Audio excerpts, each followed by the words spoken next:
The story we're covering today is a prime example of why we cannot have nice things.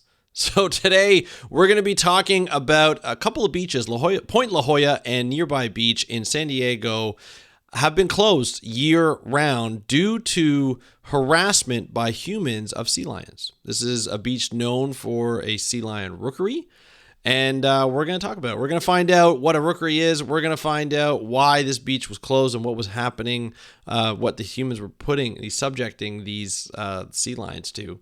All on this episode of the How to Protect the Ocean podcast. Let's start the show.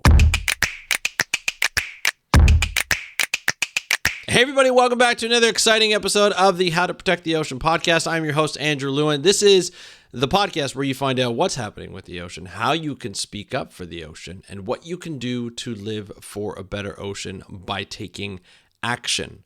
And action has been taken today by a city council voting 8-0 in support for a year-round closure of Point La Jolla and nearby Boomer Beach.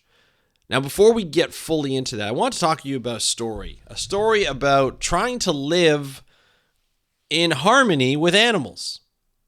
When my kids were younger, I think my youngest daughter was 2, my oldest daughter was 4 at the time. They're now 14 and 16, so it's been quite a while. 12 years ago, in fact. We went to San Diego. We took a family trip to San Diego with my parents, my brother. We rented a house. We had a lovely trip. San Diego is a beautiful area. And one of the things we wanted to do was go up to La Jolla, just north of San Diego. We want to look at the coastline. We want to look at the beaches there. We want to look at some sea lions if we could see them. I was very excited because I'd never seen a sea lion up close before in the wild. So it was really fun to see. We went along along the coastline. We saw sea lions and so forth. We came across a beach called Seal Beach. Now, this is not a beach that is in this story per se, but it had a very similar sort of tone. The beach was called Seal Beach to some, but Children's Beach is to other. And essentially what happens is you walk up to this beach, and there were tables and organizations that were situated there. One was for children to be able to have access to a beach. The other one was for the sea lions to have access to a beach and not to have both. So they were, very against each other. And the beach was along the coastline, but you had to go down these steps and then you can go on the beach. You were allowed on the beach, but there were also sea lions on the beach. So, when you look at a situation like that, if you go down to the beach, you want to make sure not only are you protected, but you're protecting the sea lions. You're staying away from the coastline where there are sea lions, right? You don't want to be close, because if you're close to sea lions, there's a possibility that you can get hurt or the sea lions can get hurt. And they're very cautious animals. They did not want to be near us. They definitely didn't want to be near us. So I decided to take my daughter down and to get a closer look at these sea lions. So my older daughter, Taya, and I went down. She was 4 years old at the time. She was in my arms. We walked down those stairs. We went to the back of the beach. So right at the back, we're away from the sea lions, and we just sat there in the beach. And we just sat there in the sand. We just looked at the sea lion from afar. It was looking at us, but it was near the water line, and we never moved. We didn't go. It wasn't coming close to us. We knew it wasn't going to come close to us. If it did, we had the ability to get up and go. But we weren't harassing it. Nobody was harassing it at the time, thank God. And we were just kind of just sitting out there and chilling. And my daughter and I had a wonderful view of these sea lions that were probably about a good 20 meters, 25 meters away. And so it was a great time, great experience. My daughter had fun. We went out after about 5 or 10 minutes. My other daughter came down. My youngest came down. We sat there. My wife came down with my youngest, and we just kind of took some pictures, and we had a great time. Sea lions didn't bother us. We didn't bother sea lions. We just watched us, and I think they watched us as well. Or we watched them, and they watched us. Went up the stairs, and that was the end of our beach visit. And it was fine. We didn't want to stay very long because we saw that a lot of people were going near the water line, and it kept scaring the sea lions going into the water. I told some people, hey, stay away from the sea lions. They didn't like the fact that I said that, and I just walked away. I was with my kids. I didn't want to have a scene. So I walked away, and that was the end of it. But that was a very controversial beach because, like I said, there are some people who said this should be a child's beach. This should be a place where humans have a chance to just kind of relax. Other people saw that the sea lions were there, and they're kind of taking over, and it said, well, it's wildlife. It should be their beach. The fact remains is that sea lions are protected under the Marine Mammal Protection Act. And that Marine Mammal Protection Act makes sure that you cannot harass, you cannot harm, and you cannot impede the life of a marine mammal, which includes a sea lion. So who was right, who was wrong? Really, humans have no business being near sea lions. In fact, you can almost say that I was a little too close. And if I had to do it again, I'd probably just watch it from up above and give the sea lions their space. And other beaches, such as Point La Jolla and Boomer Beach, there are people who go up, and we've all seen the videos, right? If you haven't seen the videos, they're pretty ignorant people going up to sea lions and trying to get selfies, trying to take pictures up close. They're walking through this rookery, which is essentially a place where, the seals kind of hang out. Sometimes they reproduce, sometimes they give birth.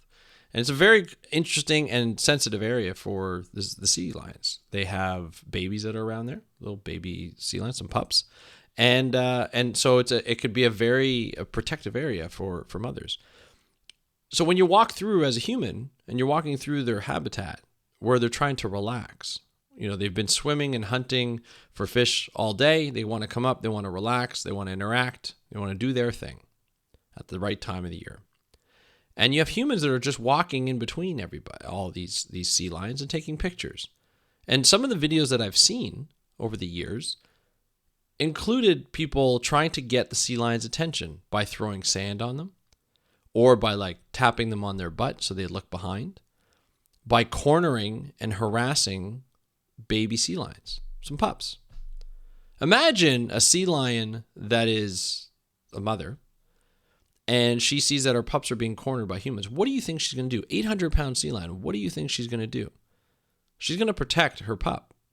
And that could include biting, scratching, or just pushing. You don't know what they're going to do. It's a very clear line, and common sense says, no, you don't do this. Common sense says, stay away from these massive wild animals that you think are cute, but will protect their own. They may not harass you, they may not hurt you, but they don't appreciate you coming in their business, staying close. They are a wild animal. They are very weary of animals. They're very weary of any kind of predators. We are predators to them. We can kill them. We can harass them. They do not want anything to do with us. So leave them alone. And unfortunately, myself and activists and scientists have been talking about this for a while. It's a federal law that you cannot touch these animals. You cannot harm. You cannot impede their natural, sort of progression. But nothing was done over the years. Not much was done. Maybe some citations were given here and there, but new people, a lot of tourists that come in, they want to get these pictures. And so like I said at the beginning, people just can't have nice things. This is why we can't have nice things, because people ruin it. A few people ruin it. And so over time, the city council in the area, in La Jolla, said, hey, you know what? We're going to ban them seasonally.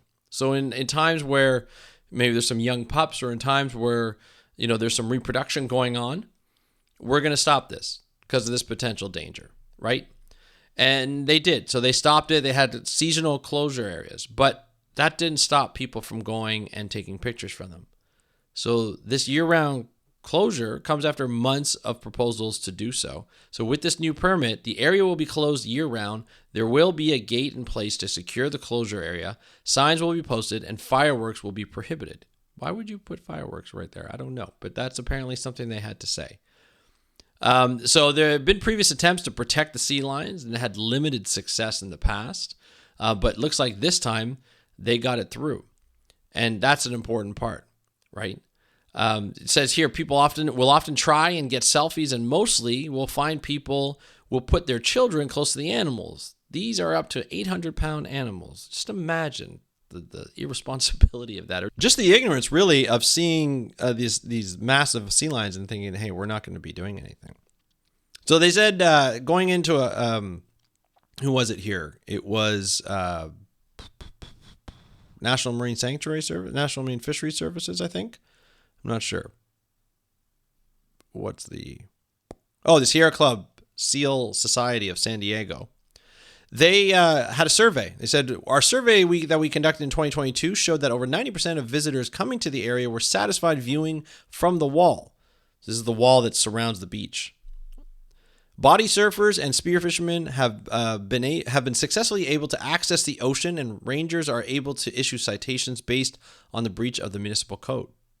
Now, what I don't understand is why they're not being charged federally, but apparently maybe they can't. I don't know. But that's something that I would like to see, is it's a federal law to protect marine mammals. Maybe it's because they're within state waters. I think that's what it is. Maybe it's that. I don't know. But it seems that it's really bad. And so I just find that, you would think most people would be in support. In fact, the local Girl Scouts, Troop 4,372, also spoke via video at the council meeting to protect seals as a part of the community. It said too many people are touching the babies. The mom seal could hurt the baby because she was scared and trying to protect her baby. Another member of the troop warned that if humans touch seal pups, their mothers could abandon the pups. So stay away. These are children that are knowing this and they're doing this. Now, unfortunately, there's some people who didn't like this rule and didn't like this seasonal or year-round closure. And Bob Evans, president of the nonprofit La Jolla Parks and Beaches, spoke out against the year-round closure, adding that they oppose any beach access closure. He says, like anyone, we want to see protections for sea lions and all land and marine life. But to develop a proper long-term coastline management plan, we need an environmental impact report, which is environmentally based on facts and not a plan forced from large single agenda lobbying groups and their one-sided narratives. He said sea lions have negative impacts on water quality and other marine species. And we're asking for the council's help, he said, asking for the city council to vote, but ask for the creation of an environmental impact report to create a long-term urban park and wildlife management strategy that works for everyone. Now, obviously, that is a decent idea. There should be some sort of impact assessment, and to find out in that impact assessment the harm that humans can bring to animals, not just what the animals are doing in water quality and so forth. Now, I always find it interesting when they're saying, the animals are bad for the water quality. In certain cases that can happen. In certain cases, if the coastline and the water in the coastline is not moving well, there's a lot of retention, meaning that the water stays in one spot. This is a pretty dynamic area from what I've seen and from what I know. I can't imagine the water quality being that terrible with these sea lions. But when people are opposed to something, they're more than likely to blame the animals. So that something will have to be adjusted, right? And so it's kind of the end of the story here that I got out of USA Today, and I'll put a link to the show notes in there. But there should be monitoring of this. Now there will be some officers there, some local bylaw officers there to issue citations if anybody goes past the barrier where they're not supposed to go. There apparently is a door now that's locked all the time, so you can't get past there without, really getting through, and you can't do it by mistake. And so there'll be some citations, and there'll be somebody posted there all the time, hopefully, or a regular patrol. This is still not over. There's still going to be people who want to see the sea lions, and they will do anything, and they'll probably try to, plead ignorance of the law when they go see it, because a lot of it is tourism. But there'll be signs, and there'll be enough signages that you'll be able to see it, hopefully, and hopefully people will be able to abide by the law and leave these poor sea lions alone. I think a lot of time as humans, we think beaches are ours. And that's just not the case. When you see wildlife there, they're there for a reason. It's not just because they want to sit and relax on a beautiful beach. There's a specific reason. Their ecology has brought them there. The habitat is plentiful maybe, or good enough, and they need to be there, right? For the food, for the reproduction, for the protection from other predators, including humans. And so as humans, we need to protect ourselves in harming sea life and harming animals, any life, really. Right? So it's good that the area is protected from people going on the beach. I think it's about time. I'd like to see harsher penalties for people, because sometimes people don't care about bylaws. If they're tourists, they may not even pay it. They may just go off on their own. I don't know how it works in the States.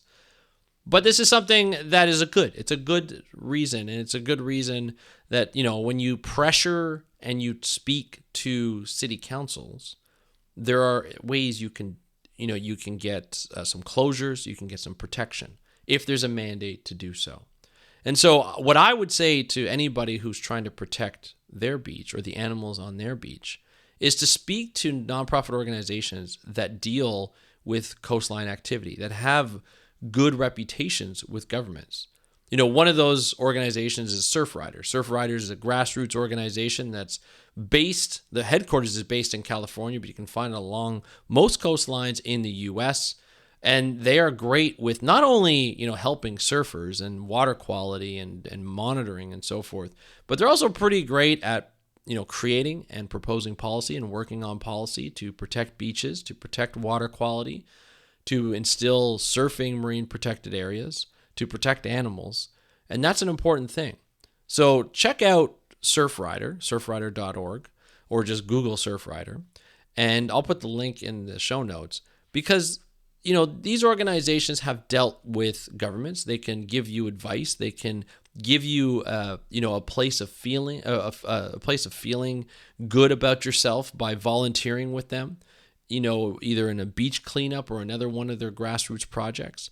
They're just a great organization. And it's organizations like Surfrider that will help protect our coastlines, that manage our coastlines well, that collaborate with other organizations and work with government.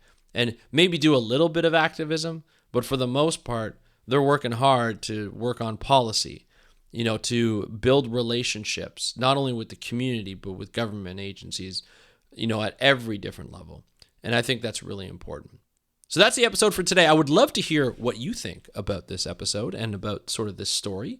DM me on Instagram at How to Protect the Ocean. And you can also go to speakupforblue.com/contact. There's a form there. All you have to do is just fill it out with as much information as you'd like. And it'll go right to my email once you press submit. You can also leave a voicemail because I'd love to hear your voices. Just go in the bottom right-hand corner of the website, speakupforblue.com, and there's a little microphone. You just click that, leave a voicemail because I want to hear your voice and say what you have to say. Love to hear it from you. And maybe I'll include it into an episode if you'd like. But that's it for today's episode. I would love to hear from you. Thank you so much for listening. Have a great day. We'll talk to you next time, and happy conservation.